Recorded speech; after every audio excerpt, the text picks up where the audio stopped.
કોઈ ભીખ માગવા ઊભું હોય અને કટોરામાં 500ની નોટ નાખે અને પાકિસ્તાન આમ જુએ અને પછી ભીખ આપનાર વ્યક્તિ એટલે કે આ કિસ્સામાં યુએઈ જે પૈસા પાછા લઈ લે તો કેવું થાય? આવું જ એક્ઝેક્ટલી પાકિસ્તાન સાથે થયું છે. સાઉદી અરેબિયા અને યુનાઇટેડ આરબ અમીરાતના બે દેશો વચ્ચે અત્યારે પાકિસ્તાનની ફસામણી થઈ ગઈ છે. સાઉદી અરેબિયા સાથે ખનીજ અંગે એક ગુપ્ત સોદો કર્યો પાકિસ્તાને, એનાથી યુએઈ બરાબર ભડક્યું છે અને યુએઈએ હવે પાકિસ્તાનને આપેલા $2 બિલિયન પાછા માગી લીધા છે.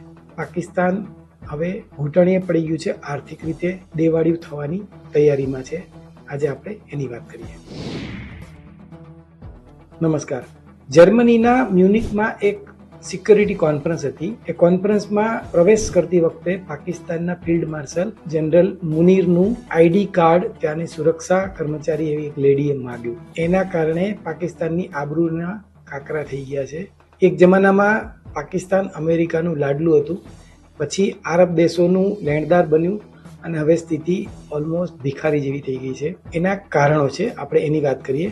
પહેલું કારણ છે યુએઈમાં વધતી પાકિસ્તાનીઓની ભિક્ષાવૃત્તિ, બીજું છે ગુનાહિત પ્રવૃત્તિઓમાં સંડોવણી અને ત્રીજું નોકરી માટે ખોટા ડોક્યુમેન્ટ્સ જમા કરવા. પાકિસ્તાન સરકારે પોતે સ્વીકાર્યું છે કે ખાડી દેશોના 90% ભિખારીઓ પાકિસ્તાની છે.